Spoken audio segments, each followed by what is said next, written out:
Assalamualaikum warahmatullahi wabarakatuh.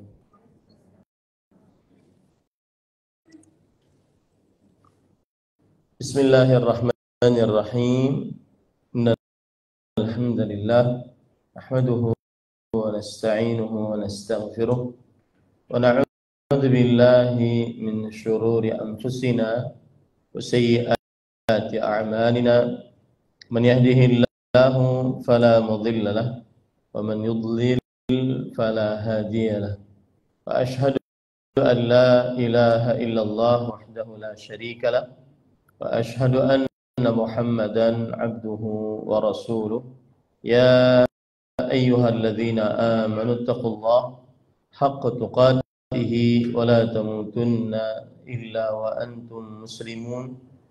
Ya ayyuhan nasu taqu rabbakumul ladzi khalaqakum min nafsin wahidah wa khalaqa minha zawjaha wa batha minhuma rijalan كثيرا ونساء واتقوا الله الذي تساءلون به والأرحام إن الله كان عليكم رقيبا يا أيها الذين آمنوا اتقوا الله وقولوا قولا سديدا يصلح لكم أعمالكم ويغفر لكم ذنوبكم ومن يطع الله ورسوله فقد فاز فوزا عظيما. أما بعد فإن أصدق الحديث كتاب الله وأحسن الهدي هدي محمد صلى الله عليه وعلى آله وسلم وشر الأمور محدثاتها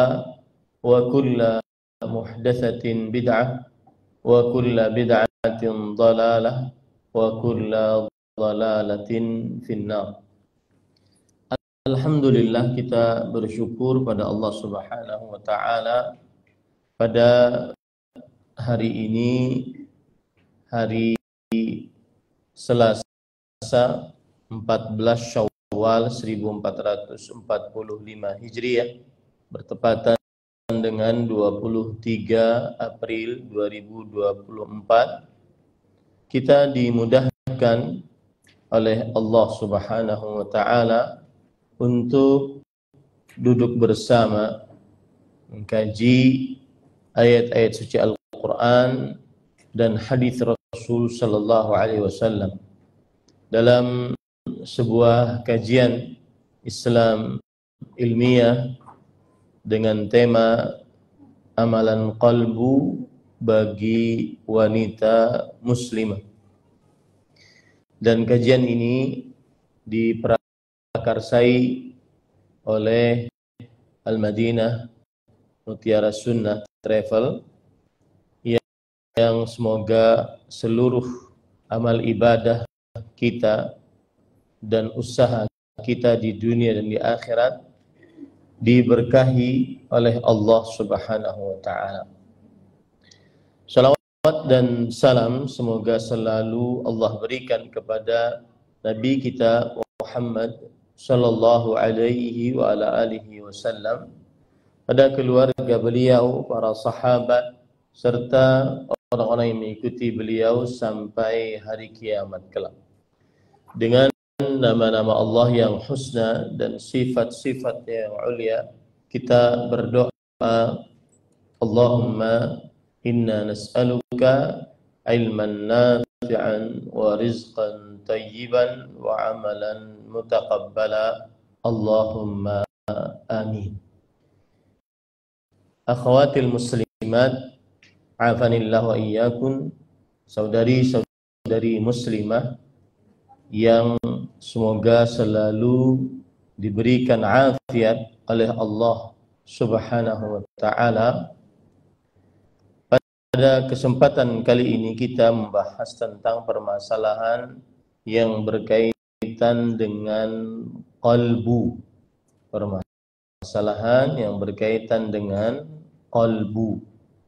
Dan qalbu pengertiannya disebutkan oleh para ulama rahimahumullah taala. Qalbu Pengertiannya adalah secara bahasa tahwilu syai' an wajhihi, memalingkan sesuatu dari arahnya, memalingkan sesuatu dari arahnya, atau taghyiruhu min hal ila hal, merubah sesuatu dari satu keadaan kepada keadaan yang lain. Sebagaimana firman Allah Subhanahu wa ta'ala dalam surat Al-Ahzab ayat 66, yauma tuqallabu wujuhuhum finnar, pada hari dipalingkan wajah-wajah mereka di dalam neraka. Maksudnya adalah dirubah wajah-wajah mereka di dalam neraka, kadang terbakar, kadang tidak terbakar. Ini arti qalbu secara bahasa. Adapun arti qalbu secara istilah syariat, maka arti qalbu secara istilah syariat dia adalah al-mudghah al-ma'rufah, sepotong daging yang kita kenal. Al-mudghah al-ma'rufah, sepotong daging yang kita kenal, berada di dalam tubuh manusia, dalam pada dada sebelah kiri atas. Nah, yang mungkin harus dipahami, sepotong daging ini dia sangat erat kaitannya dengan ketundukan,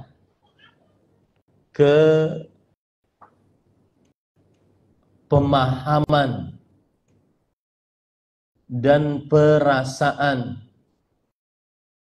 Maka qalbu adalah tempat untuk merasa, qalbu tempat untuk menerima atau menolak, qalbu tempat untuk taat atau menentang. Nah, ini mungkin yang berkaitan dengan makna secara istilah dari qalbu.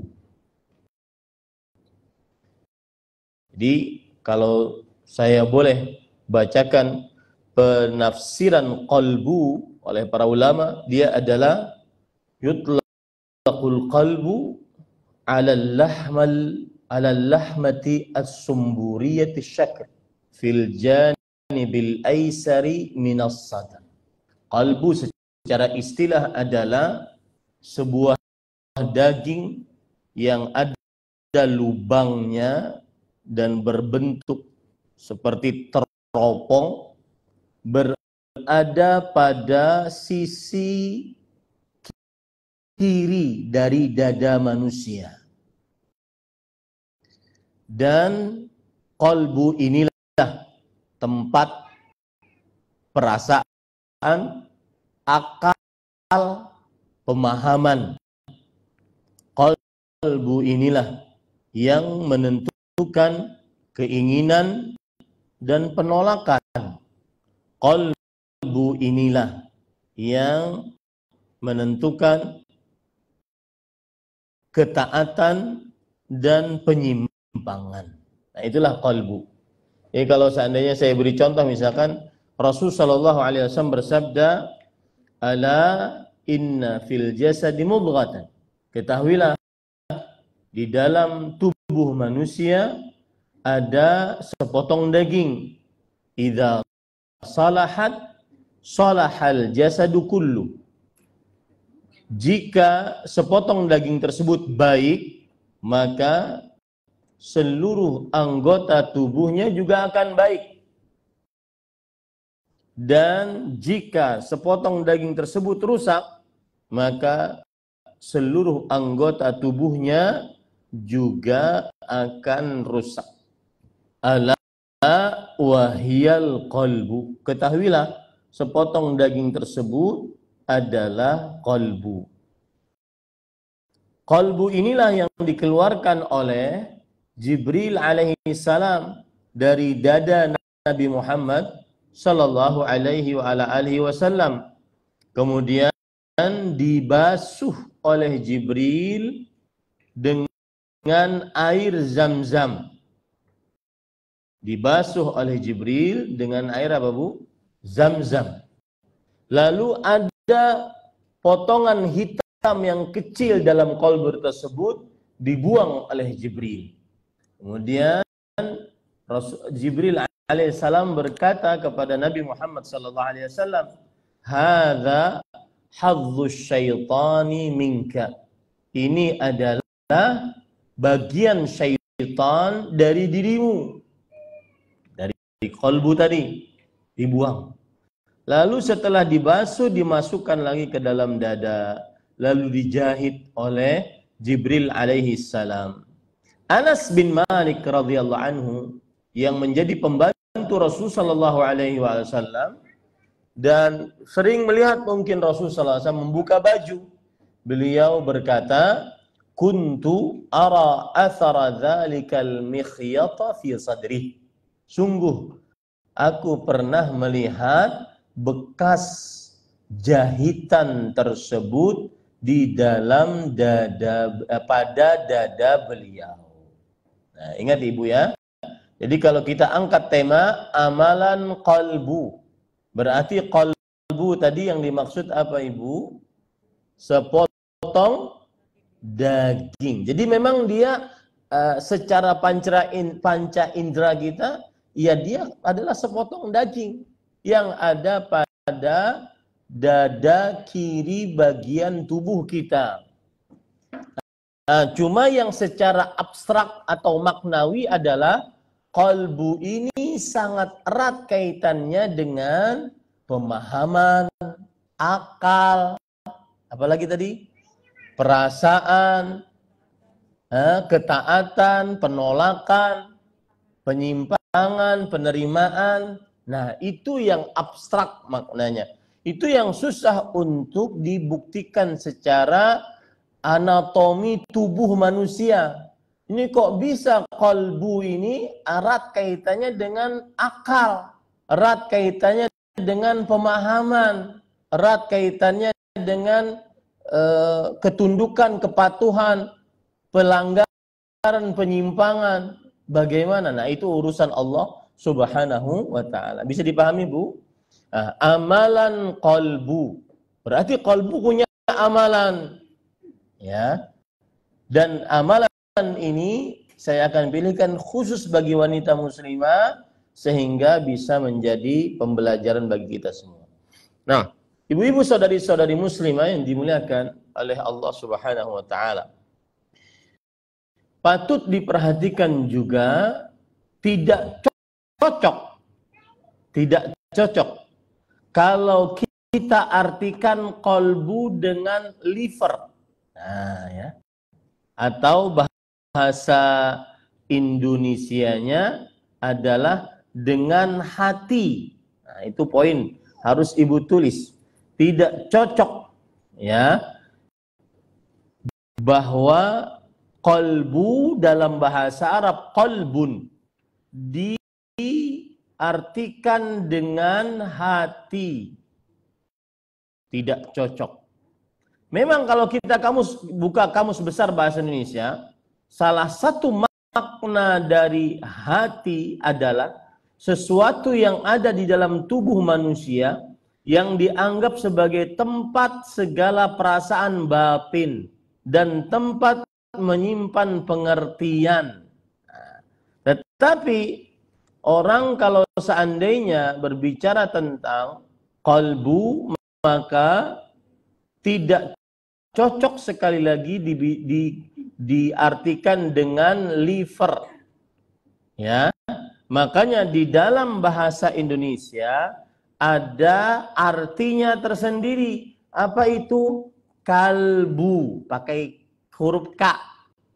Kalbu, ya. Pangkal perasaan batin, hati yang suci dan murni.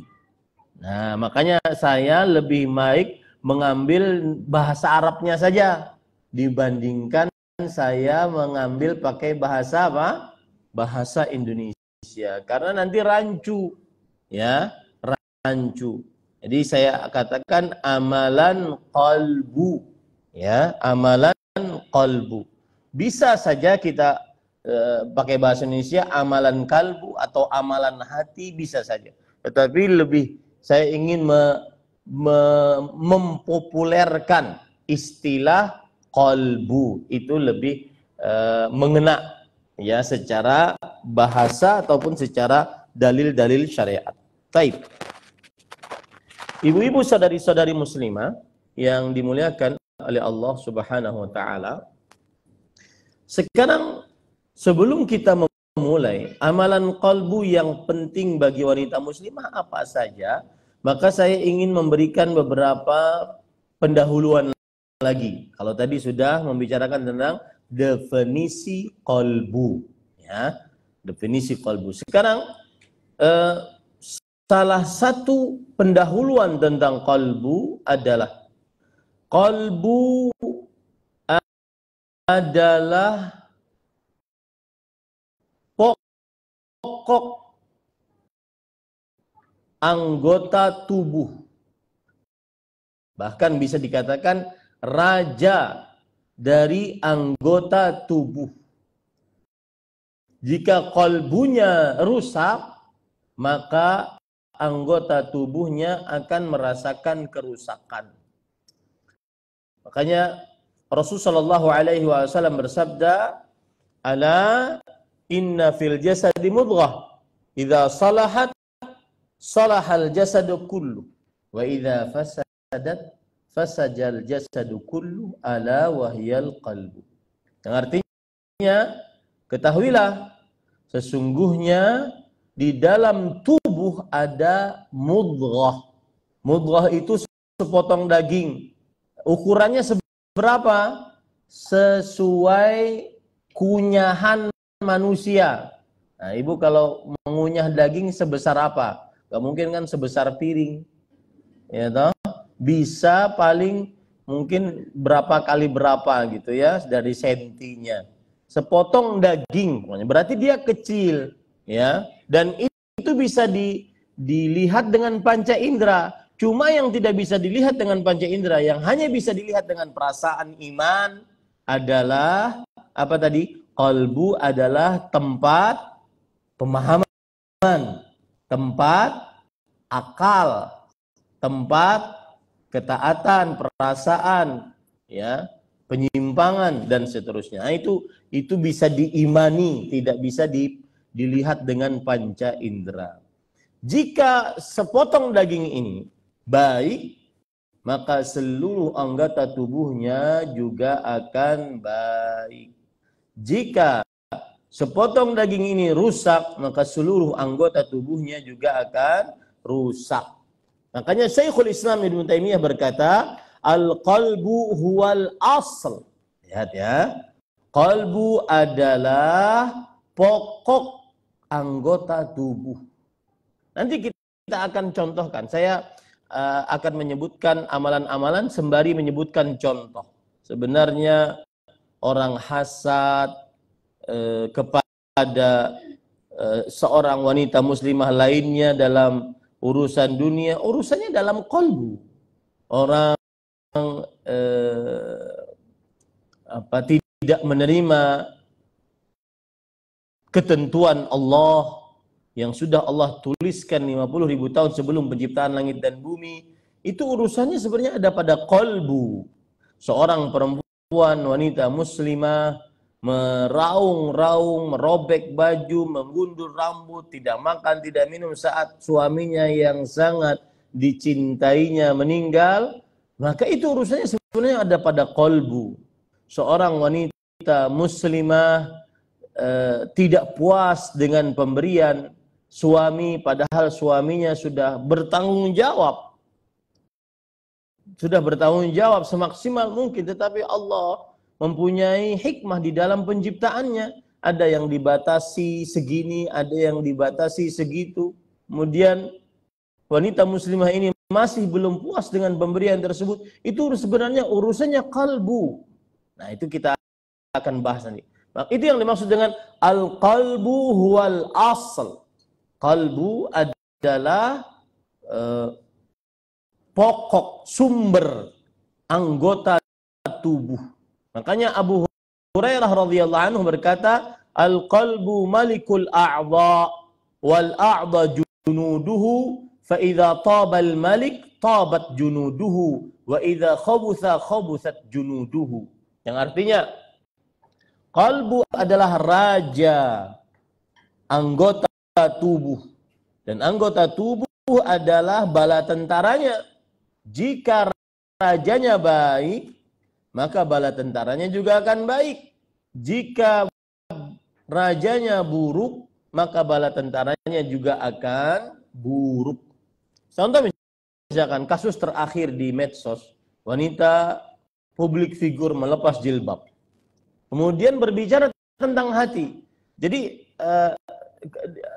kalau tidak salah perkataannya begini, bahwa saya ingin melaksanakan Islam dengan pilihan kalbu saya, bukan karena mengikuti aturan orang tua.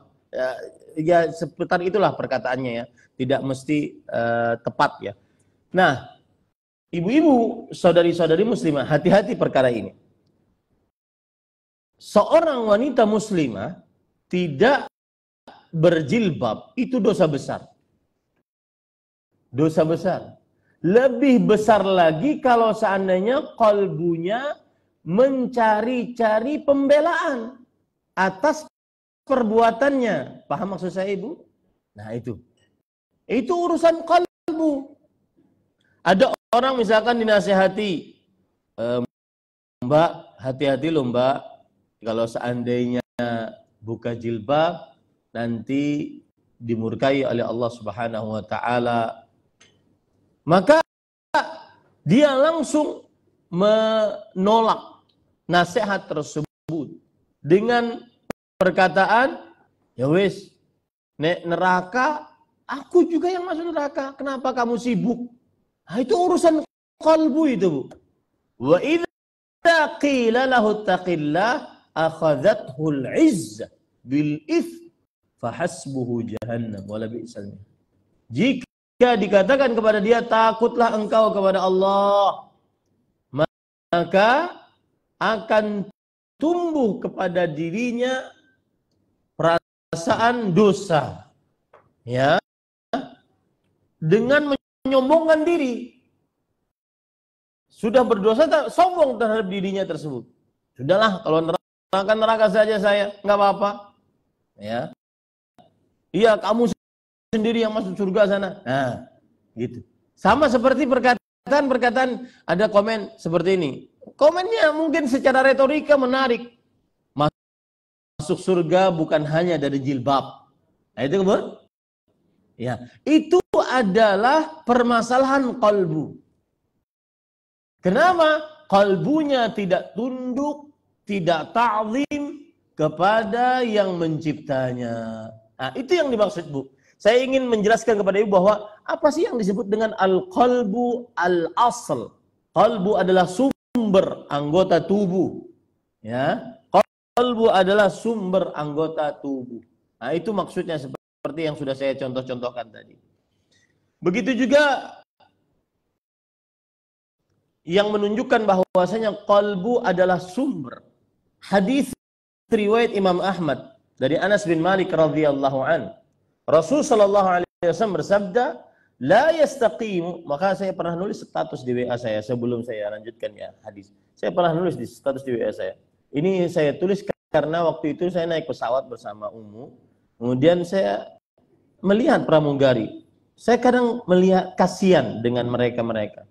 Mereka tentunya bekerja itu bukan karena syahwat hawa nafsu untuk membuka jilbab, tidak. Maka kita tidak boleh untuk menghina ya orang yang tidak memakai jilbab. Tetapi kita wajib untuk memberi nasihat. Mungkin mereka bekerja untuk ibunya, untuk anaknya, untuk adiknya. Betul apa betul? Iya. Tidak boleh kita hina. Tetapi, maka saya tulis waktu itu begini. Saya bilang, seorang wanita muslimah karena tuntutan pekerjaannya dia melepas jilbab, maka tetapi dia merasa dosa besar. Ini lebih ringan dibandingkan seorang yang melepas jilbab kemudian mencari pembelaan atas pelepasan jilbabnya. Kenapa? Karena urusannya kembali kepada apa, Bu? Qalbu. Nah, itu dia. Ada orang yang meninggalkan sholat. Iya, dosa besar, bahkan bisa kekufuran. Akan tetapi dia merasa berat, berdosa besar, kemudian dia bertobat kepada Allah Subhanahu wa taala. Beda dengan orang yang meninggalkan sholat, kemudian dia mencari-cari pembelaan untuk meninggalkan sholat tersebut. Hatinya menyombong, kalbunya menyombongkan diri. Nah, ini ibu-ibu, saudari muslimah yang dimuliakan oleh Allah. Makanya Rasulullah SAW bersabda, ini hadis yang ingin saya bacakan tadi. Hadis riwayat Imam Ahmad dari Anas bin Malik radhiyallahu anhu. La yastaqimu imanu 'abdin hatta yastaqima qalbuhu. Tidak sempurna iman seorang hamba sampai lurus qalbunya. Tidak lurus iman seorang hamba sampai lurus qalbunya. Ya. Kenapa? Karena tadi al-qalbu huwal asl. Qalbu adalah apa, Bu? Sumber. Qalbu adalah sumber. Nah, ini ibu-ibu, saudari-saudari muslimah yang dimuliakan oleh Allah Subhanahu wa taala. Kemudian ibu-ibu, saudari-saudari muslimah yang dimuliakan oleh Allah. Poin yang ketiga. Poin yang pertama pengertian qalbu, poin yang kedua qalbu adalah sumber, dengan segala macam penjelasan yang sudah saya sebutkan tadi. Yang ketiga, qalbu adalah inti yang dinilai oleh Allah Subhanahu wa taala. Qalbu adalah inti yang dinilai oleh Allah Subhanahu wa taala.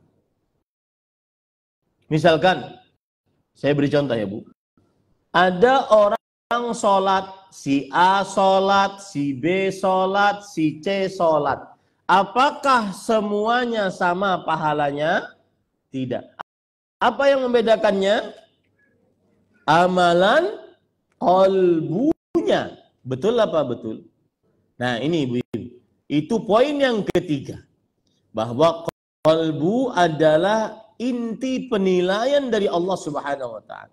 Makanya tidak heran Rasulullah SAW bersabda dalam hadis riwayat Imam Muslim, "Innallaha la yanzuru ila ajsadikum wala ila suwarikum, walakin yanzuru ila qulubikum." Allah tidak melihat kepada tubuh kalian, bentuk rupa wajah kalian, tidak melihat. Mungkin mohon maaf, yang sholat karena lama sujudnya, dahinya pada hitam. Ya, Allah tidak melihat itu. Akan tetapi yang Allah lihat apa? Qalbunya. Akan tetapi Allah melihat kepada qalbu kalian. Ini ibu-ibu, saudari-saudari muslimah. Makanya Rasulullah SAW juga bersabda dalam hadis riwayat Imam Muslim dari Abu Hurairah radhiyallahu anhu, "At-taqwa hahuna." Wa asyara biyadi ila sadrihi 3 marrat. Takwa itu di sini. Beliau berikan isyarat dengan tangannya kepada dadanya sebanyak 3 kali. Takwa itu di sini. Beliau berikan isyarat kepada tangannya. Jadi inti penilaian oleh Allah adalah apa, Bu? Qalbu. Makanya tidak heran setelah itu kita dapati beberapa perkataan para ulama salaf mengatakan Kam min amalin saghirin tukabbiruhun niyah. Berapa banyak amalan yang kecil dibesarkan oleh niat. Niat sinonim dengan apa, Bu? Qalbu. Nah, itu dia. Ya. Kemudian juga hadis Rasul sallallahu alaihi wasallam, man sa'ala syahadata bisidq ballaghahu Allah manazil asy-syuhada walau mata ala firasyih. Lihat agungnya amalan qalbu.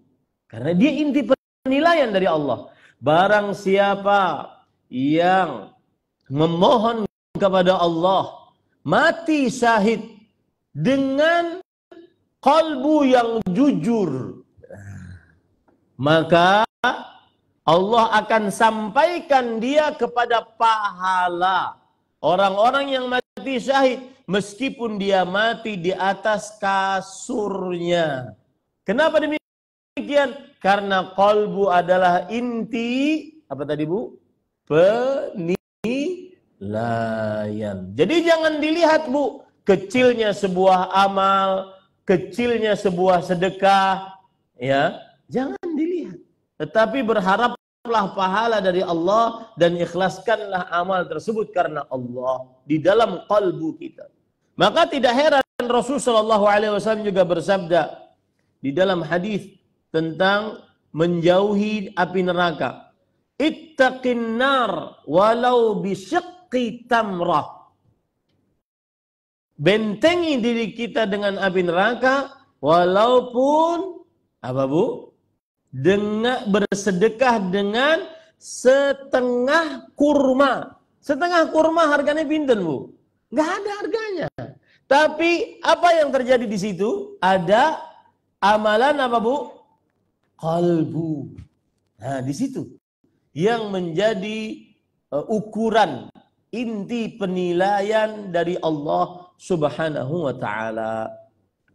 Kemudian ibu-ibu sadari-sadari muslimah yang dimuliakan oleh Allah Subhanahu wa taala. Pendahuluan yang keempat, qalbu adalah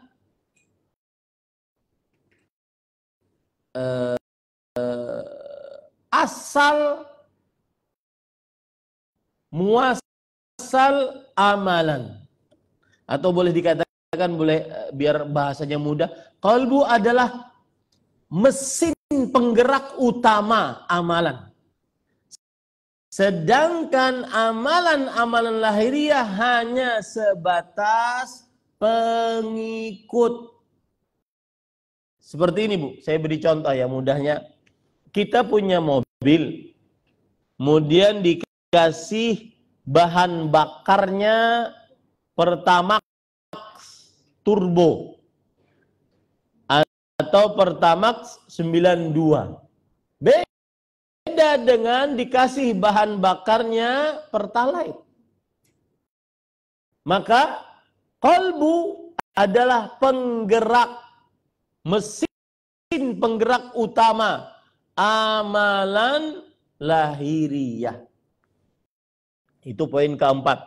Qalbu adalah mesin penggerak utama amalan lahiriah. Ya. Sedangkan amalan-amalan lahiriah hanya pengikut atas mesin tersebut. Mesinnya bagus, mesinnya kuat, kencang, maka amalan lahiriah juga akan ikut. Ya. Saya beri contoh, Ibu, perkataan Syekhul Islam Ibnu Taimiyah rahimahullahu taala. Beliau mengatakan, a'malul qulub a'zamu min a'malil jawarih.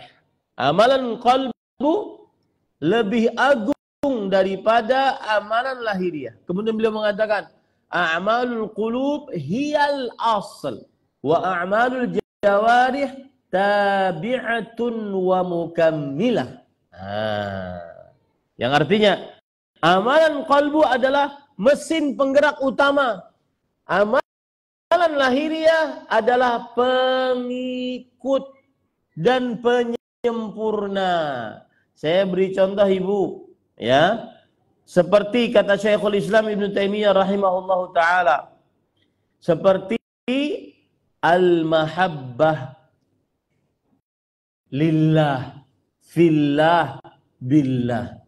Rasa cinta karena Allah. Apa yang mengundang ibu datang ke sini? Saya menggunakan waktu transit saya bilang ke Budana, Bu, saya transit di Surabaya. Saya ingin ada kajian mungkin bisa khusus untuk ibu-ibu. Sebelum saya nanti berangkat ke Banjarmasin. Ibu-ibu kemudian menerima ajakan tersebut. Apa yang menyebabkan itu bisa terjadi? Meluangkan waktu, menyisihkan sebagian pekerjaan. Mungkin ada anak yang harus dijemput, akhirnya dikondisikan sehingga bisa mengikuti kajian. Apa yang bisa mengajak seperti itu? Adalah salah satunya al-mahabbah lillah. Mencintai karena Allah Subhanahu wa ta'ala. Nah, ini bukti bahwa amalan qalbu adalah mesin penggerak dari amalan-amalan rahasia. Saya beri contoh lagi, Ibu. Ada seorang penjual barang kelontongan. Dia menjual barangnya sambil goes sepeda. Jual barang kelontongan. Ember, panci. Dijual kepada ibu-ibu di rumah-rumah. Tetapi yang menarik adalah orang seperti ini kemudian datang ke sebuah travel umroh. Kemudian dia ingin mendaftar bersama istrinya. Kemudian kata pihak travel, harganya sekian, Bapak. Kalau dengan istri sekian.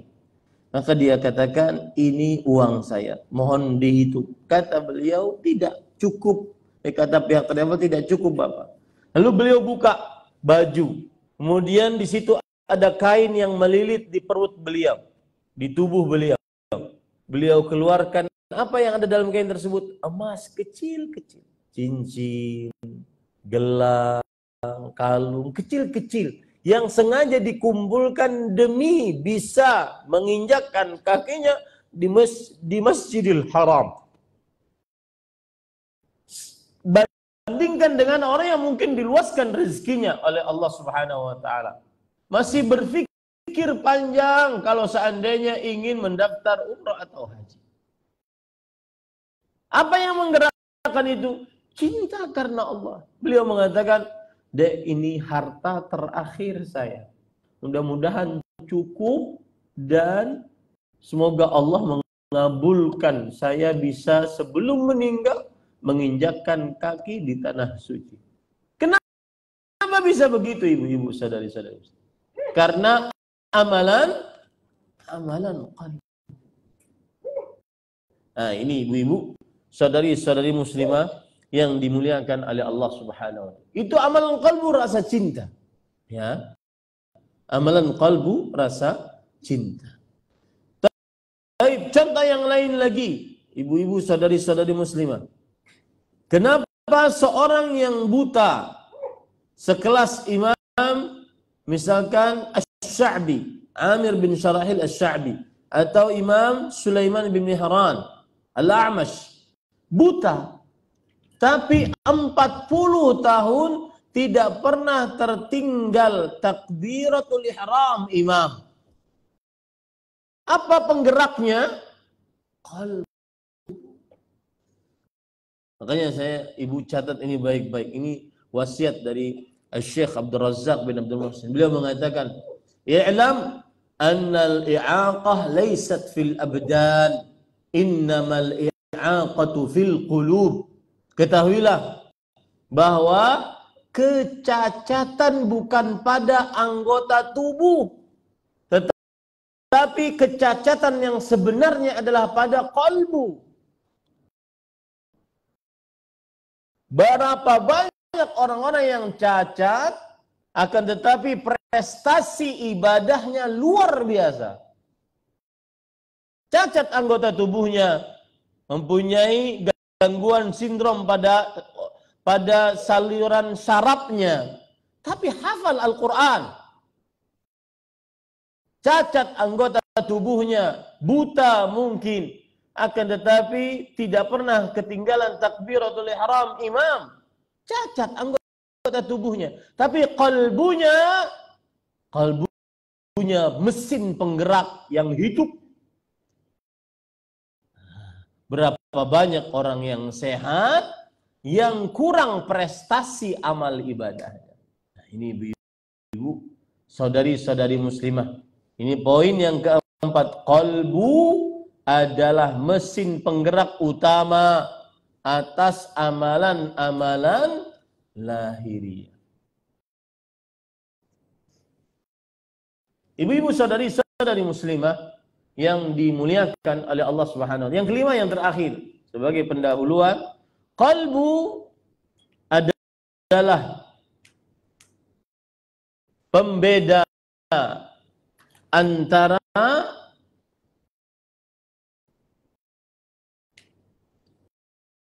orang mukmin dan orang munafik. Allahu Akbar. Ini berat.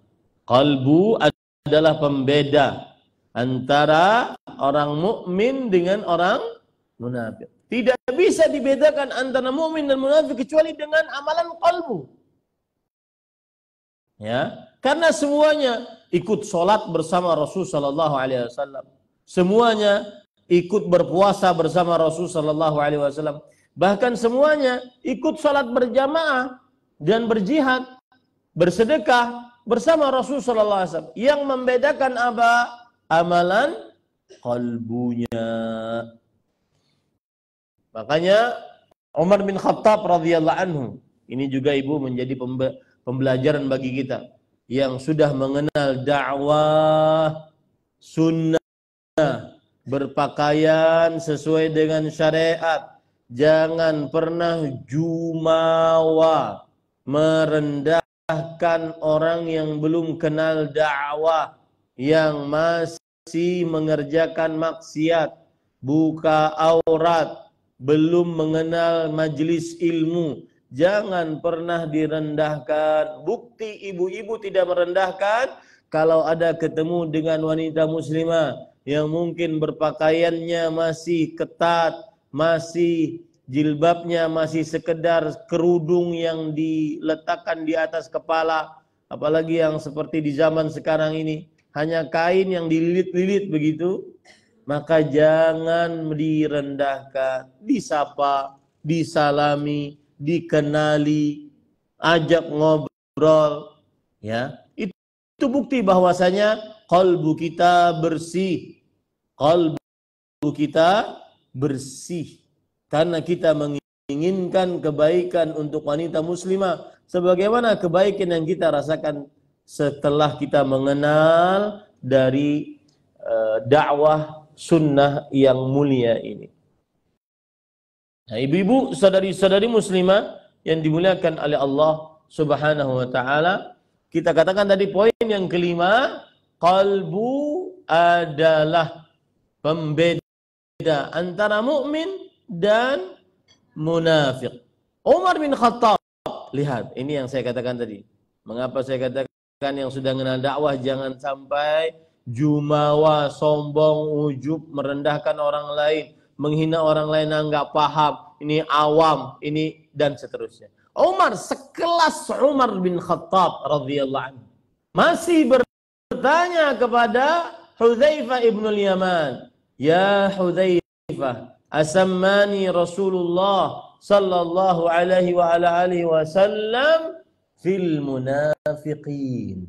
Wahai Hudzaifah, apakah Rasul sallallahu alaihi wasallam menamaiku sebagai orang-orang munafik? Allahu akbar. Ya, ini harus menjadikan kita tertunduk, malu dan bertekad untuk menjadi muslimah yang lebih baik lagi. Sekelas Umar bin Khattab merasa apakah dirinya didaftar sebagai orang-orang munafik yang mana berimannya hanya pada lisannya. Qalatil a'rabu amanna qul lam tu'minu walakin qulu aslamna walamma yadkhulul imanu fi qulubikum. Orang-orang Arab berkata, kami telah beriman. Katakan wahai Muhammad sallallahu alaihi wasallam, kalian telah berislam dan kalian belum beriman karena iman belum masuk ke dalam qalbu kalian. Nah, ini ibu-ibu, saudari-saudari muslimah yang dimuliakan oleh Allah. Lihat ibu. Gara-gara qalbu yang bisa membedakan mana yang mukmin dan mana yang munafik, akhirnya 7 orang yang dijamin masuk ke di hari kiamat dinaungi oleh Allah Subhanahu wa taala. Pada hari itu tidak ada naungan, itu adalah hasil dari amalan qalbu. Rasul sallallahu alaihi wasallam bersabda, sab'atun yudhilluhumullah yauma la dhilla illa dhilluh. 7 golongan yang akan dinaungi oleh Allah. Pada hari itu tidak ada naungan kecuali naungan Allah Subhanahu wa taala. Yang pertama, imamun adil. Pemimpin yang adil. Kemudian yang kedua, Rasulullah sallallahu alaihi wasallam bersabda, yang kedua yaitu wasyabun nasha'a fi ibadatillah. Pemuda yang tumbuh berkembang dalam beribadah kepada Allah. Yang ketiga, rajulun qalbuhu mu'allaqun bil masajid. Seorang yang kalbunya terpaut dengan masjid. Ini amalan kalbu berarti. Ya. Yang keempat, wa rajulani tahabba fillah ijtama'a alaihi wa tafarraqa alaihi. 2 orang yang kalbunya saling mencintai karena Allah Subhanahu wa taala. Ya, saling mencintai karena Allah. Bersatu karena Allah, berpisah karena Allah. Amalan kalbu berarti. Yang kelima, wa rajulun da'athu imra'ah dzatu mansibin wa jamal faqala inni akhafullah. Dan seorang lelaki diajak oleh seorang perempuan yang memiliki kedudukan dan kecantikan untuk berzina. Kemudian lelaki tersebut menjawab, sesungguhnya aku takut kepada Allah. Amalan qalbu. Yang ketiga. Yang keenam, rajulun tasaddaqa bisadaqah fa'akhfaha hatta la ta'lama shimalu ma tunfiqu yaminu. Seorang yang bersedekah dengan sedekah yang dia sembunyikan sampai tangan kirinya tidak mengetahui apa yang disedekahkan oleh tangan kanannya. Kenapa? Qalbunya ikhlas hanya karena Allah Subhanahu wa taala. Tidak ingin dinampakkan, apalagi di zaman yang sangat mudah kita menampakkan amal. Ya. Sangat mudah memperbagus amal dan kemudian dinampakkan. Ini yang keempat. Amalan yang kelima, orang yang ketujuh adalah, dan amalan qalbu yang kelima di sini, yaitu rajulun dzakarallaha khaliyan fafadat ainah. Seorang yang berzikir kepada Allah Subhanahu wa taala saat sendirian, kemudian air matanya, kedua matanya berlinang air mata. Amalan qalbu karena takut kepada Allah Subhanahu wa taala. Jadi 7 orang tersebut, 5 orang semuanya menggunakan amalan apa? Qalbu, ibu. Itu yang saya maksud bahwa amalan qalbu membedakan mana yang mukmin, mana yang munafik. Sekarang yang lain lagi. 3 orang yang pertama kali dibakar di dalam api neraka. Akibat amalan qalbu, ibu. Yang pertama berjihad agar karena kolbunya ingin dikatakan sebagai pahlawan. Yang kedua, bersedekah karena kolbunya ingin dikatakan sebagai dermawan. Yang ketiga, membaca Al-Quran, belajar ilmu agama karena kolbunya agar dikatakan sebagai qari, ahli baca Al-Quran, ahli agama. Subhanallah. Amalan amalan terbaik hancur gara-gara kalbunya tidak benar. Maka Ibu, pentingnya kita membicarakan amalan kalbu ini. Baik. Ibu-ibu saudari-saudari muslimah, itu adalah 5 pendahuluan. Sekarang kita masuk kepada amalan kalbu apa saja Ustadz yang harus kita miliki sebagai wanita muslimah untuk menghadapi kehidupan yang penuh tantangan, ujian, cobaan, musibah, atau sebaliknya penuh dengan nikmat, kekayaan, harta, tahta, kemudian kenyamanan, kesenangan. Amalan kalbu apa Ustaz? Dan bagaimana mengimplementasikan dalam kehidupan sehari-hari? Ibu-ibu saudari-saudari muslimah yang dimuliakan oleh Allah Subhanahu wa taala. Amalan kalbu yang pertama yang sangat diperlukan bagi wanita muslimah. Sebenarnya Bu, ini saya ingin disclaimer dulu. Amalan kalbu ini sebenarnya cocok juga bagi laki-laki muslim. Tetapi kenapa saya sebutkan sebagai bagi wanita muslimah? Agar karena akan saya eratkan, kaitkan dengan contoh-contoh yang khusus bagi wanita muslimah. Makanya saya angkat tema amalan kalbu bagi wanita muslimah. Yang pertama, amalan kalbu bagi wanita muslimah adalah al-ikhlas. Keikhlasan. Apa makna keikhlasan secara bahasa? Keikhlasan secara bahasa diambil dari kata dari 3 huruf dasar, kha, lam, dan sad. Kha, lam, dan sad maknanya adalah as-safa.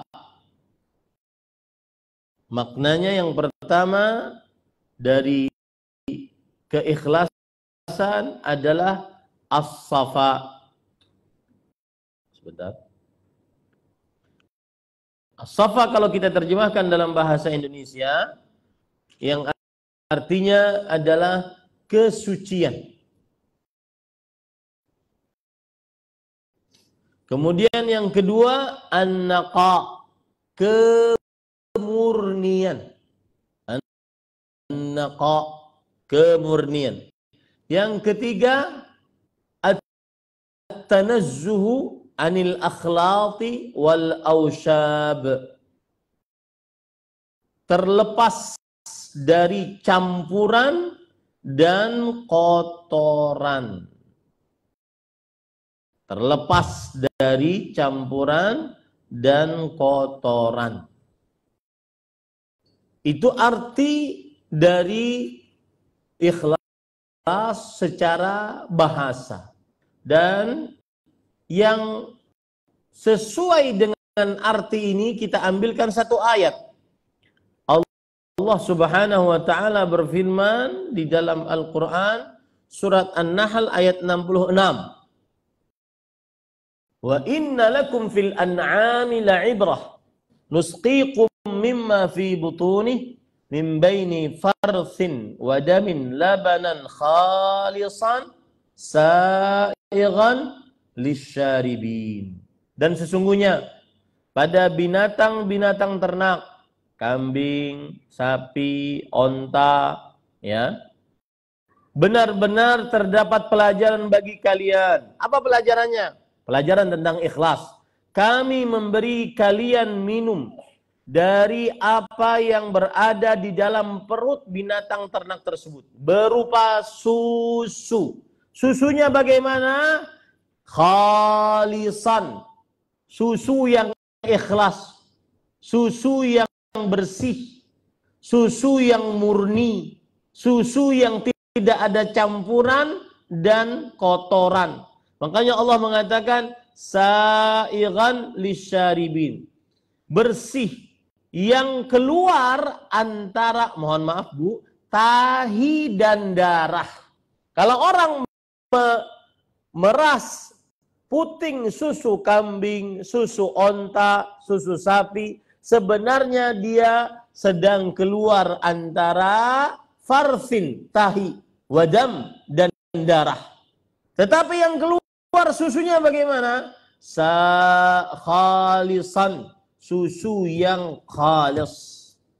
Khalis artinya bersih, artinya murni, artinya tanpa campuran sedikit pun dan kotoran sedikit pun.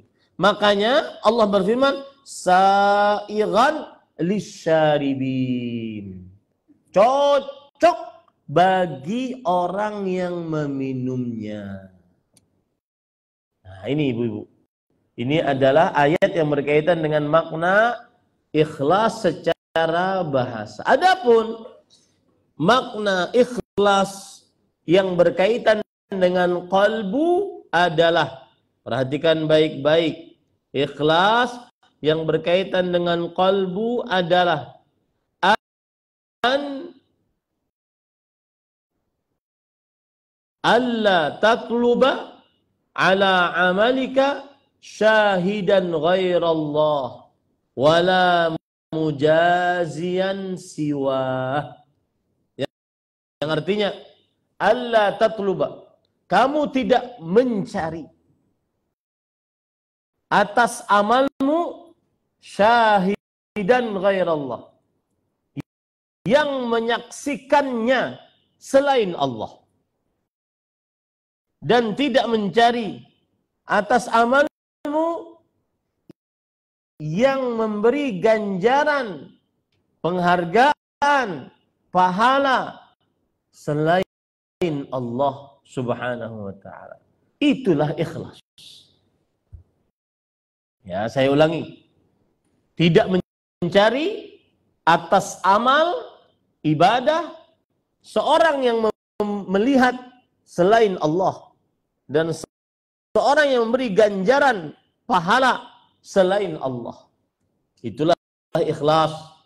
Ini kalau seandainya kita ingin beramal apapun, baik amalan lisan, berzikir, baca Quran, memberi nasihat, ya, kemudian memberikan wasiat, beramar ma'ruf, nahi mungkar, maka dia tidak peduli dilihat oleh Allah, dilihat oleh manusia atau tidak, diberi jempol likes oleh manusia atau tidak. Yang dia peduli adalah apakah Allah melihat amalnya atau tidak, memberikan ganjaran pahalanya atau tidak. Nah, ini. Nah, kalau sudah dipahami ini, Ibu, apa kaitannya dengan kehidupan muslimah? Banyak, Ibu. Saya beri contoh. Misalkan sering pertanyaan dari wanita muslimah, karena perempuan sering memakai perasaannya. Ustadz, saya ingin memberi nasihat kepada fulanah, tapi takut dia nanti tersinggung. Betul apa betul, Ibu? Nah, itu sebenarnya urusannya amalan qalbu pada apa, Bu? Ikhlas. Kalau ibu yang ada dalam benak ibu adalah ini amalan dilihat oleh Allah, enggak ya? Diberi ganjaran pahala oleh Allah, tidak ya? Maka tidak akan pernah peduli dia tersinggung, tidak tersinggung. Nah, begitu, Ibu. Bagaimana amalan ikhlas sangat bermanfaat di dalam kehidupan wanita muslimah, terutama dalam perihal amar ma'ruf nahi mungkar. Sudah lama Ustadz saya ingin memberikan nasihat, Ustadz, cuma takut dia tersinggung. Maka sebenarnya yang bermasalah bukan orangnya takut tersinggung, tapi yang bermasalah adalah yang memberi nasihat, apakah ikhlas atau tidak. Karena orang ikhlas dia tidak pernah peduli dilihat manusia atau tidak, dicatat namanya atau tidak, diberikan unlike, dislike atau like atau tidak. Yang dia lakukan adalah amal ibadah, berharap pahala dari Allah Subhanahu wa ta'ala semata. Nih ibu, saudari-saudari. Karena banyak gara-gara perasaan yang tidak nyaman ini akhirnya terhambat amal saleh. Terhambat amal saleh. Nah, contoh yang lain lagi, ibu-ibu, saudari-saudari muslimah. Ini penggunaan kata ikhlas yang keliru. Ya.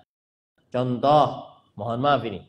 Ada seorang suami berpoligami. Ya, kemudian bertanya kepada ustadz sang istri, "Ustadz, bagaimana ini ustadz? Saya ikhlaskan atau tidak?" Saya nggak nanya sama ibu itu. Pasti ibu tidak ikhlas. Ya. Cuma saya ingin bertanya, apakah penggunaan kata ikhlas ini benar atau tidak? Ingat, yang dibicarakan bukan poligaminya, tapi penggunaan kata ikhlas ini benar atau tidak. Atau misalkan begini, kita atau orang lain aja, seseorang ditipu oleh orang lain, kehilangan uang, ditipu oleh orang lain, lalu ibu-ibu mengatakan sudah ikhlaskan saja. Penggunaan kata ikhlas ini cocok atau tidak? Coba pengertian ikhlas tadi, tidak ingin dilihat kecuali oleh Allah, tidak ingin diganjar pahala kecuali oleh Allah Subhanahu wa taala. Berarti tidak cocok. Kata yang lebih tepat adalah kata apa, Ibu? Rela. Ridhokan saja, relakan saja. Nah, ini ibu-ibu, saudari-saudari muslimah yang dimuliakan oleh Allah. Itu juga berkaitan dengan ikhlas yang ada erat kaitannya dengan wanita muslimah, yaitu penggunaan kata ikhlas yang keliru. Ya, yang keliru. Ikhlas lebih condong pemakaiannya dalam perihal ibadah, bukan dalam perihal benda ataupun sesuatu seseorang, tetapi dalam perihal ibadah, pengabdian kepada Allah Subhanahu wa taala. Ya, demikian. Amalan yang selanjutnya, ibu-ibu, saudari-saudari muslimah yang dimuliakan Allah. Nah, ini penting. Yaitu amalan yang disebut, amalan qalbu yang disebut dengan tawakal. Amalan qalbu yang disebut dengan tawakal. Tawakal secara bahasa ada memiliki beberapa makna. Yang pertama, al-istislam ila syai', berserah diri kepada sesuatu. Ini secara bahasa. Kemudian yang kedua, al-inzimam bi asy-syai', bergabung dengan sesuatu untuk mengerjakan sebuah pekerjaan. Al-inzimam. Kemudian yang ketiga, al-i'timad fi syai', bersandar kepada sesuatu dalam mengerjakan sebuah pekerjaan. Tiga makna itu secara bahasa. Apa tadi yang pertama, Bu? Berserah diri. Yang kedua apa? Bergabung. Yang ketiga, bersandar. Baik. Sedangkan tawakal secara istilah syariat. Tawakal secara istilah syariat. Kita ambilkan dari perkataan para ulama rahimahumullahu ta'ala. Di antaranya Imam Muhammad bin Saleh Al-Utsaimin rahimahullahu ta'ala. Beliau mengatakan, at-tawakkulu huwa sidqul i'timadi 'ala Allah 'azza wa jalla fi jalbil manafi' wa daf'il madhar ma'a fi'lil asbab allati amara Allah biha. Tawakal adalah hati yang benar-benar bersandar kepada Allah, atau qalbu yang benar-benar bersandar kepada Allah untuk mendapatkan kebaikan atau terjauhkan kemudaratan. Hati yang benar-benar bersandar kepada Allah untuk mendapatkan kebaikan atau terjauhkan kemudaratan, disertai dengan sebab, disertai dengan sebab. Artinya disertai dengan mengerjakan sebab. Saya beri contoh, ibu. Ibu-ibu ingin dapat anak, ya harus menikah. Ya, sehingga mendapatkan sebab, mengerjakan sebab. Tapi ingat, nah ini poin penting dalam tawakal, Bu. Tidak boleh bersandar kepada apa? Sebab. Ibu-ibu sakit kepala minum obat, boleh tidak? Boleh. Tapi bersandar kepada obat agar sembuh dari sakit kepala, betul atau tidak? Tidak. Nah, ya, ibu-ibu, saudari-saudari muslimah yang dimuliakan oleh Allah Subhanahu wa taala. Nah, apa hubungan yang sangat erat dengan muslimah dalam kehidupannya tentang tawakal ini? Nah, ini ibu ya, beberapa contoh permasalahan yang sering saya ditanyakan. Ustadz, saya punya pernikahan, saya sudah 2 tahun, 3 tahun, ada yang 10 tahun, sudah punya anak sekian, ya, sudah punya anak sekian, 4, 3, 2 misalkan. Tetapi kemudian suami ternyata sekarang berubah, Ustadz, sudah tidak sholat lagi, suka main game online, main judi, slot. Maka bagaimana, Ustadz? Apakah saya gugat cerai atau tidak? Apa yang ibu lakukan kalau dapat permasalahan seperti itu? Yang paling pertama, Bu, bukan yang paling utama. Paling pertama dulu, langkah apa dulu? Dinasehati, paling pertama. Yang kedua, didoakan, oke. Yang kedua, yang ketiga,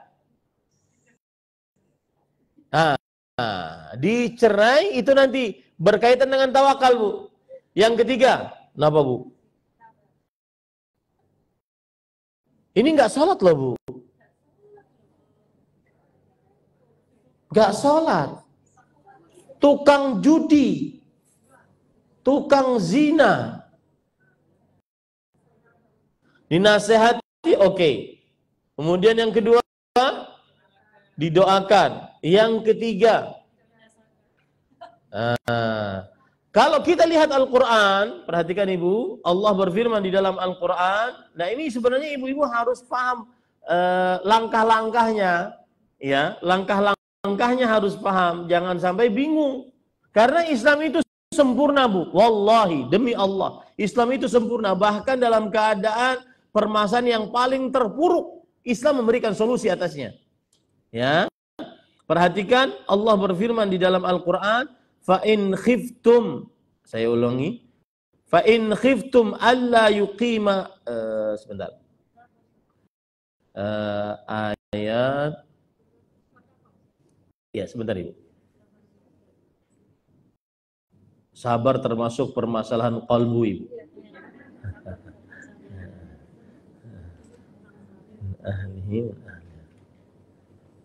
Surat An-Nisa kalau tidak salah. Nah, surat An-Nisa ayat 35. Wa in khiftum shiqaqa bainihima fab'athu hakaman min ahlihi wa hakaman min ahliha yurida islaha yuwaffiqillahu bainahuma innallaha kana aliman khabira. Dan jika kamu khawatir ada pertikaian antara kalian berdua suami istri, maka datangkanlah seorang yang menjadi pemutus keputusan dari pihak keluarga laki-laki, dan seorang yang menjadi pemutus keputusan dari pihak keluarga perempuan jika memang kedua orang tersebut ingin mengadakan perbaikan, islah. Jadi kalau seandainya ada suami yang menyimpang baik akidah, akhlak, maka tahapannya tadi Ibu. Yang pertama tadi apa Bu? Dinasihati. Yang kedua didoakan. Yang ketiga didatangkan keluarga dari laki-laki dan keluarga dari perempuan agar menasihati si laki-laki ini. Nah, kalau sudah tahapan itu terjadi, dan ingat Bu ya, kesalahannya tidak bisa ditolerir. Meninggalkan sholat, ya susah itu meninggalkan sholat untuk ditolerir. Ya, ataupun penyimpangan-penyimpangan akhlak seperti misalkan berselingkuh, penyimpangan dosa besar, minum khamar, berjudi, berzina. Sudah kita lakukan 3 tahapan tadi. Maka apa yang kita harus lakukan Ibu? Yang kita harus lakukan adalah, Ustadz, saya ingin cerai Ustadz. Tapi, nah ini, saya mengingat anak Ustadz. Nanti kalau sudah cerai, oke, nanti saya gugat cerai. Nanti kemudian saya menyandang status janda, siapa lagi mau sama saya Ustadz? Iya. Maka pada saat itu Ibu, perhatikan baik-baik. Kalau kesalahannya, saya ulangi, perhatikan, jangan sampai tidak paham. Kalau kesalahannya tidak bisa ditolerir dan ibu tidak pantas bersuamikan laki-laki itu secara syar'i, maka wajib minta talak. Contoh, yang tidak sholat. Seorang wanita muslimah yang sholat tidak berhak dipimpin oleh suami yang tidak sholat. Contoh, suami melakukan kesyirikan, main jimat, percaya kepada dukun, tukang sihir, tukang ramal, ahli kasyaf. Maka pada saat itu, apa yang dilakukan? Apa tadi amalan kolbunya Bu yang kedua? Tawakal. Kolbunya bersandar kepada Allah. Siap Ustadz, bismillah, saya pilih untuk menggugat cerai. Semua langkah yang 1, 2, 3 tadi sudah saya lakukan, dia masih saja. Bahkan yang ada melakukan KDRT kalau seandainya dinasihati. Banyak atau tidak seperti itu Ibu? Dinasihati sholat malah marah-marah. Padahal sudah dilakukan, dinasihati. Kemudian didoakan, didatangkan keluarga, 2 keluarga besar. Tetap saja melakukan, ingat ya yang saya katakan, penyimpangan yang tidak bisa ditolerir. Maka pada saat itu bismillah, tawakkalna 'ala Allah. Jangan takut Ibu. Rezeki sudah ditentukan oleh Allah Subhanahu wa taala. Ya. Ini sering permasalahan seperti ini. Atau begini, tidak apa-apalah suami saya nggak sholat, yang penting nafkahnya jalan terus. Maka jawabannya Ibu, seorang wanita muslimah berdosa jika dia membiarkan dirinya dipimpin oleh suami yang tidak sholat. Berdosa. Nah, karena yang tidak sholat sama sekali terutama kafir. Dan seorang wanita muslimah tidak boleh di bawah kepimpinan laki-laki kafir. Nah, ini berkaitan dengan tawakal Ibu kepada Allah Subhanahu wa taala. Contoh yang lain lagi Bu, berkaitan dengan tawakal adalah suami curhat kepada ibu. Dek, ini ada pekerjaan, misalkan suaminya pekerjaannya adalah ekspedisi, yaitu pengiriman barang. Ada tawaran Dek, nilai omsetnya itu 1 miliar. Kalau seandainya barangnya bisa terkirim, maka abang dapat 300 juta. Lalu sang istri bertanya, yang dikirim apa bang? Yang dikirim Homer deh. Kalau ibu jadi istrinya bagaimana bu? Hah? Iya, ibu bisa sekarang dengan kuat mengatakan ditolak karena nggak ada tawaran, ya. Dan juga nggak ada kesempitan. Pada saat ditawari seperti itu, kita dalam keadaan sempit-sempitnya. Kita lagi mau melahirkan, anak mau sekolah, anak yang satu sedang sakit. Maka bagaimana ibu?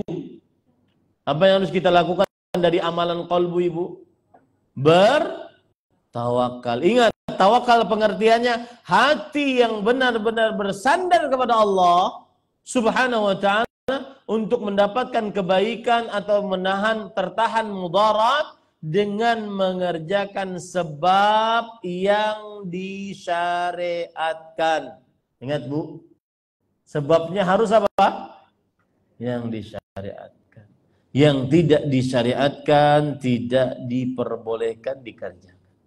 Dan ingat ibu-ibu, sadari-sadari muslimah, rezeki jangankan kita lahir, sebelum lahir sudah ditentukan oleh Allah batasannya.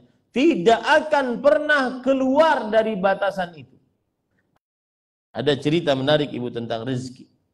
Ali bin Abi Thalib didatangi oleh seorang pemuda yang meminta kepada dia uang. Kemudian Ali bin Abi Thalib radhiyallahu anhu masuk ke dalam rumahnya mencari beberapa dinar dan dirham. Kemudian beliau agak lama di dalam, akhirnya si pemuda tersebut tidak sabar, dia mengambil pelana kudanya Ali bin Abi Thalib. Kemudian dibawa ke pasar, berarti dia mencuri. Setelah dapat, Ali bin Abi Thalib keluar ingin memberikan beberapa dirham kepada pemuda tersebut. Ternyata pemudanya sudah tidak ada dan dilihat pelana kudanya sudah tidak ada, berarti dicuri. Lalu Ali bin Abi Thalib memanggil pemuda yang lain agar pergi ke pasar untuk membeli pelana kuda dengan dirham yang dia ingin berikan tadi. Lalu si pemuda yang kedua bertemu dengan pemuda yang pertama, membeli pelana kuda tadi. Dirham yang ingin diberikan di awal dengan cara yang halal, kemudian dia dapatkan dengan cara yang haram. Jumlahnya bertambah atau berkurang, Bu? Sama, tidak beda. Ali bin Abi Thalib radhiyallahu anhu ingin memberikan 4 dirham, tapi dengan cara yang halal. Tapi pemuda yang pertama tidak sabar, akhirnya dia mencuri. Kemudian dibeli pelana kuda tersebut dengan 4 dirham. Pemuda yang pertama mendapatkan berapa dirham, Bu? 4 dirham. Tapi dengan cara yang haram. Paham ceritanya, Ibu? Maka kata Ali bin Abi Thalib setelah pemuda yang kedua membawa pelana kudanya, subhanallah, ini pelana kuda saya. Innahu ista'jala rizqa al-halal bil haram. Walau sabara la akhadha bil halal. Demi Allah, sungguh pemuda tadi yang pertama menyegerakan rezeki yang halalnya dengan cara yang haram. Kalau dia sabar sedikit saja, maka niscaya dia akan mengambil dengan cara yang halal. Yang menjadi pembicaraan, jumlahnya bertambah atau berkurang, Bu? Sama. Begitulah rezeki. Ya. Bahkan kemarin saya mendengar perkataan menarik dari Syekh Utsman Al-Khamis rahimahullah, hafizahullah. Beliau mengatakan, rezekimu yang sudah Allah Subhanahu wa taala takdirkan untukmu pasti akan engkau ambil walau kana fi famil asad, meskipun di dalam mulut singa. Sedangkan rezekimu yang belum Allah takdirkan untukmu tidak akan engkau pernah ambil meskipun diberikan, dimasukkan ke dalam mulutmu. Allahu Akbar. Ini ibu-ibu. Kapan kita bisa seperti itu, Bu? Ketika ada amalan qalbu, apa, Bu? Tawakal kepada Allah Subhanahu wa taala. Ya. Lihat lagi, ada perkataan saya pernah baca di dalam kitab Hilyatul Auliya yang ditulis oleh Abu Nuaim. Perkataan yang sangat menarik, ibu-ibu, saudari-saudari muslim. Dan itu semuanya berkaitan dengan tawakal sebenarnya. Yaitu beliau mengatakan, kuntu janinan fi batni ummi. Dahulu aku pernah menjadi seorang janin. Janin percampuran antara sel telur dengan sel sperma perempuan. Janin tersebut selama 120 hari kemudian ditiupkan ruh padanya. Selama 9 bulan di dalam perut ibunya. Kuntu janinan fi batni ummi. Aku dahulu pernah menjadi seorang janin di perut ibuku. Wa kana yu'ta birizqi, dan rizkiku diberikan kepada aku. Dan ini sulit untuk dibuktikan secara panca indera. Bagaimana Allah memberi rizki kepada janin yang ada di dalam plasenta. Diberikan rizki. Buktinya ada rizki apa? Berkembang. Perut sang ibu membesar. Hatta yudha'a fi fami, sampai rezeki tersebut diletakkan di mulutku. Kapan itu, Bu? Ketika janin tersebut sudah dikeluarkan menjadi bayi, lalu bayi tersebut ngapain? Nyusu di puting susu ibunya. Yudha'a fi fami, sampai rezeki itu diletakkan tanpa ada usaha dari si bayi ini, diletakkan oleh Allah di mulut si bayi. Ya, kemudian beliau mengatakan, hatta idza kaburtu wa araftu rabbi sa'adhanni fa ayyu 'abdin asyarru minni. Lalu ketika aku sudah besar, kemudian aku mengenal tentang Allah, Maha Pencipta, Maha Pengatur, Maha Berkuasa, lalu kemudian aku berburuk sangka tentang rezekiku terhadap Allah. Adakah hamba yang lebih buruk daripada aku? Nah ini, Ibu, kalau seandainya suami sedang sedat rezeki, ya, jangan buruk sangka terhadap Allah. Lawang kita janin saja, apa, Bu? Dikasih makan oleh Allah Subhanahu wa taala. Nah, ini urusannya lari kepada tawakal. Jadi kalau seandainya ada yang sedat rezeki, mudah-mudahan kita selalu diberkahi oleh Allah Subhanahu wa taala, maka bilang ke suami. Jadi teamwork bagi suami. Mas, tawakal kita, Mas. Tawakal kita, Mas. Ya. Dengan tawakal tersebut rezeki akan datang. Ini ibu-ibu, saudari-saudari muslimah yang dimuliakan oleh Allah. Taib, waktunya habis. Saya ingin ada waktu yang bertanya. Mungkin sebenarnya saya ingin membawakan 5 amalan qalbu. Yang pertama ikhlas, tawakal, sabar, takut. Kemudian yang kelima adalah yang berkaitan dengan syukur, ya. Kemudian menghitung dosa. Banyak sekali sebenarnya amalan qalbu. Tidak cukup waktunya karena di dalam agendanya hanya sampai jam 10.30. Ini pun sudah lewat 5 menit. Saya takut nanti ada dari pihak hotel mungkin, ya. Ya, silahkan, mungkin ada waktanya, Ibu. 1, 2, 3, silahkan, Ibu. Yang berkaitan dengan materi, ya, bukan yang berkaitan dengan suami ingin poligami. Ya. Nah,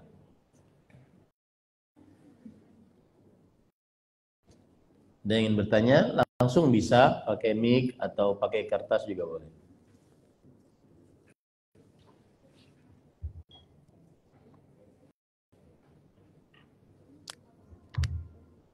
Assalamualaikum warahmatullahi wabarakatuh. Waalaikumsalam.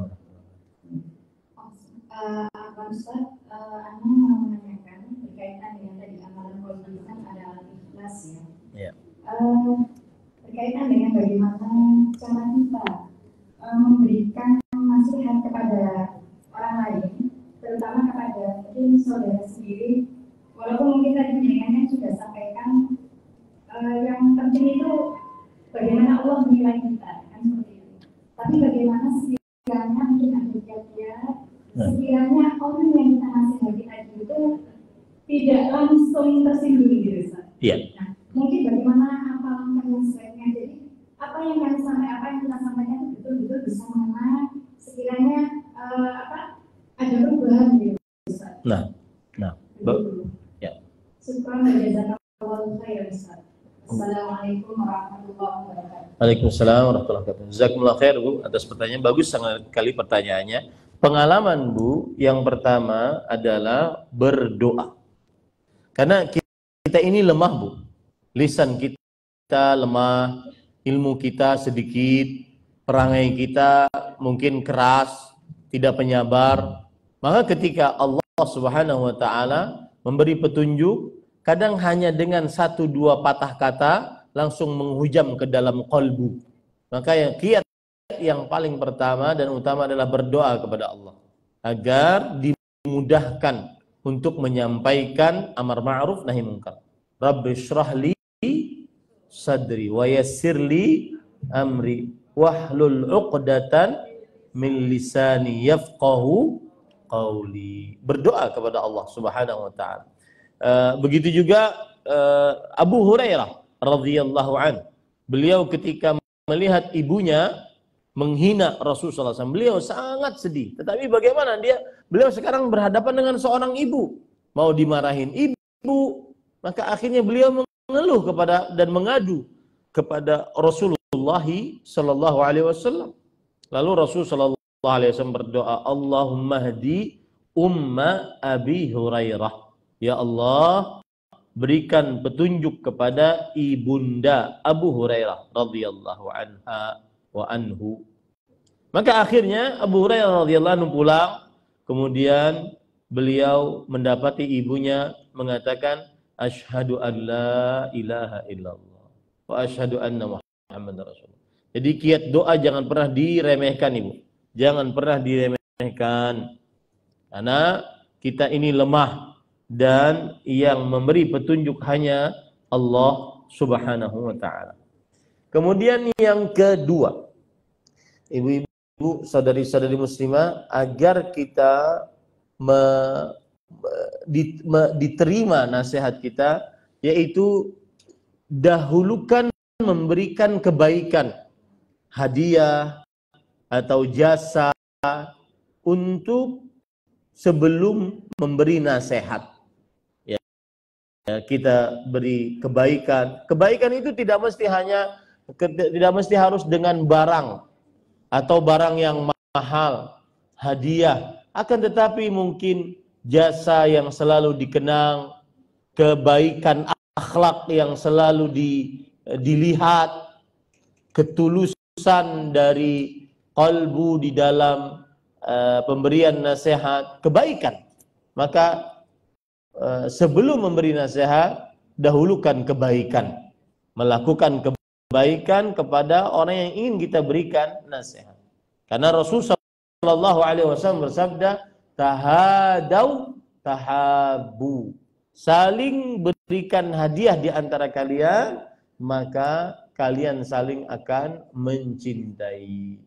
Yang ketiga, berdakwahlah dengan ilmu. Nah, ini penting Ibu. Jangan sampai kita lebih menggunakan retorika, kemudian setelah itu nanti kita bingung sendiri. Tapi dakwahkanlah ayat Quran, hadis Rasul. Wallahi, di dalam berdakwah dengan menyebut ayat Quran dan hadis Rasul terdapat berkah. Ya, terdapat berkah. Ini akan sangat dirasakan bagi yang sering berdakwah. Dia mungkin menyebutkan ayat Quran, hadis Rasul, ya, kemudian penjelasan secukupnya, maka akhirnya yang didakwahi, yang dinasihati terbuka qalbunya. Itu yang ketiga. Dan itu mencontoh Rasul sallallahu alaihi wasallam. Allah berfirman, "Qul hadhihi sabili ad'u ila Allahi ala basirah."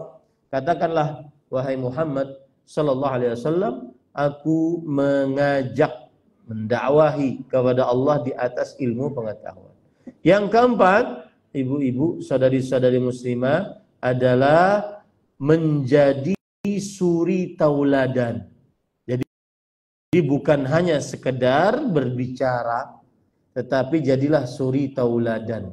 Nah, ini akan sangat mudah untuk mendatangkan kebaikan dan memberikan kebaikan kepada seseorang, menasihati orang dalam kebaikan. Jadi suri tauladan, ya, jadilah suri tauladan bagi diri orang tersebut. Ini ibu-ibu, saudari-saudari muslimah. Wallahu a'lam. Silakan yang lain, satu lagi.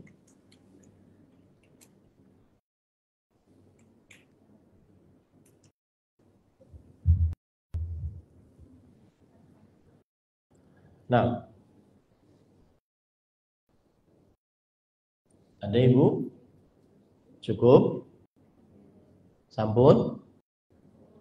Ya, ini yang bisa disampaikan ibu-ibu. Terima kasih atas kehadirannya.